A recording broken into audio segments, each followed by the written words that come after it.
Have you heard of the McCloskeys? You shouldn't have, but you probably have at this point because we elevate the worst people in American society. They're those two people that you might remember from St. Louis who decided to point loaded firearms at peaceful protesters. And rather than that ending up with them being shamed and scorned by America, they're now celebrities on the right. So they were speaking at the RNC. Really, it's not an onion thing. Take a look. The Marxist liberal activist leading the mob to our neighborhood stood outside our home with a bullhorn screaming, "You can't stop the revolution." Just weeks later, that same Marxist activist won the Democrat nomination to hold a seat in the US House of Representatives. In the city of St. Louis, that's the same as winning the general election. That Marxist revolutionary is now going to be the Congresswoman from the 1st District of Missouri. These radicals are not content with marching in the streets. They want to walk the halls of Congress. They want to take over. They want power.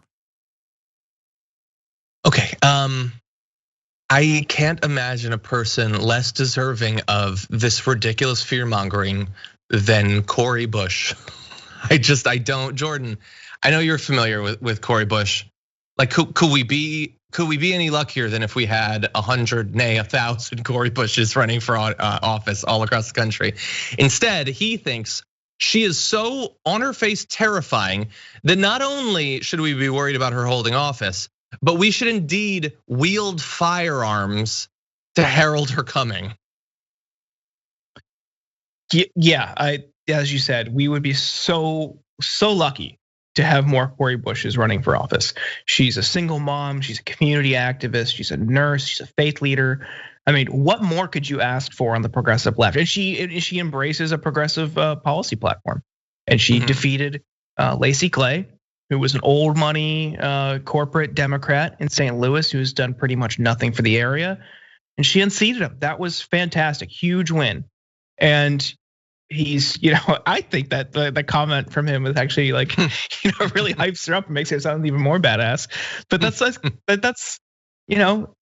just it's bizarre to see that guy and his wife in the RNC talking about, which I think we will get to later, single family zoning laws, which are effectively new redlining. Exactly. So yeah, and I know that like a lot of people join politics, like every month, new people are starting to pay attention to politics, and that's good, because maybe they watch TDR. That's great. And so, but you might think, oh, this is how it's always been. I don't think so. I don't think people like the McCloskeys, who are literally, you only know about them because they waved firearms at people that were marching way over there and not threatening them, pointed guns at them, and they've been charged with unlawful use of a gun. Look at him, he has a weapon you would use to patrol the streets of Fallujah, pointed dangerously close to his wife. She starts waving with this bizarre casual teapot stance that no gun safety person would actually abide. She points it past her husband. Their fingers are on the trigger. I don't think his is right here, but so casual. How dare you be near our castle? That's the only reason they're known. And they're speaking at the convention. Julian Castro didn't speak at the DNC. Those two jokers spoke at the RNC. And they might not even be the craziest people that did, but they were there for a reason. And it was to scare you and to dog whistle so loud that dog brains were bleeding. So when Patty started talking a little bit later on in the video, she said they are not satisfied with spreading the chaos and violence into our communities. They want to abolish the suburbs altogether by ending single family home zoning. This forced rezoning would bring crime, lawlessness, and low quality apartments into thriving suburban neighborhoods. President Trump smartly ended this government outreach, but Joe Biden wants to bring it back. These are the policies that are coming to a neighborhood near you. So make no mistake, no matter where you live, your family will not be safe in the radical Democrats' America. So we're gonna engage with the substance of that in 1 second. Just briefly, let's acknowledge that they're talking about the threat to suburbs. Would you like to see a picture of the inside of their home? Let's bring this up. Suburbs. Is that in Rome? Is that an ancient Roman temple? I don't know, but it's the suburbs. And the only thing funnier than that is they don't actually live in the suburbs. They live in St. Louis. And they initially were talking about how St. Louis was so chaotic. But now the messaging that the right wants is the suburbs are being threatened by this mob. This mob is coming for the suburbs, and they want to bring low-income housing to the suburbs. So these jokers don't even live in the suburbs, but they're game, and they've adapted their narrative to fit it. They're gonna pretend they don't even live in St. Louis now, in a literal castle. And so, yeah, no, it's just, your poor suburban women better watch out because this mob is coming for you. Anyway, Jordan, I know that you have thoughts. Yeah, I mean, it doesn't matter if they live in the suburbs because the subtext was they're coming for white people. And this feeds into the Great Replacement theory, this conspiracy theory. This is like rooted in racism and white nationalism. And this these housing policies again are effectively just new, like a new redlining. This is just a way they can get around explicitly denying loans to black lenders. This is or recipients.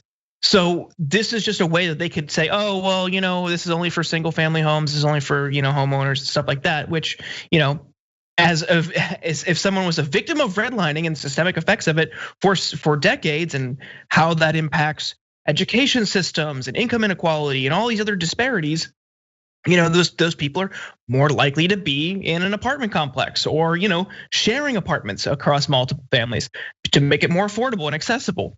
By doing this is they're trying to insulate themselves from diversified communities. They want a segregated society, and this is what the subtext of this was. It was look at these black people coming to our neighborhood. We have to protect ourselves. This could happen to you.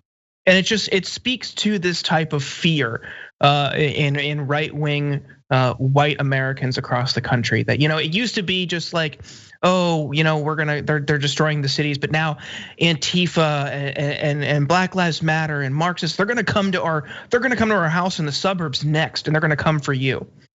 Never mind that this is just a protest walking past their house. Forget that. It's just they've constructed this and fabricated this narrative to cater to white fright. And they look at that particular case study and say the mob of people that were walking near their house, they were threatening by their very nature because of who they are, because of what they want. That's a threat. The pointing guns at them, that's not a threat. That's totally appropriate. Yeah, and so I'm sure if Cori Bush had an AR-15 and it had pointed at the McCloskeys, I'm sure the right would be like, no, guns are totally safe. You don't have to worry about guns. What you have to worry about is free speech and free assembly. That's the real mortal threat. But weren't we just hearing that the left wants to stop you from being able to exercise all your rights and freedoms? They point guns at you if you assemble peacefully. And that's if it gets to you. What they want ideally is for hundreds of police officers to run you over with their SUVs and to brutalize you with tear gas and flashbangs and club you and all of that. This is just if it gets past that. And by the way, as many people are acknowledging in the chat, I see, if we could just bring up this, I almost pulled a bunch of graphics, but let's bring up this screenshot. This couple apparently has a massive history of frivolous lawsuits. I mean, trying to ban people from moving to their neighborhood when it was a gay couple. They launched a lawsuit against somebody who sold them a German Shepherd. They have sued everybody, but we know the right hates frivolous lawsuits. Anyway, it's just, this is, when your party isn't a party anymore, when it's a death cult of personality, when it's effectively QAnon with some representatives, you're gonna lift up chuckleheads like this, and these are gonna be your thought leaders. You're gonna start off with someone like Charlie Kirk, and then eventually you're gonna get to the people who you only know because they narrowly avoided shooting somebody. This is America. This is America.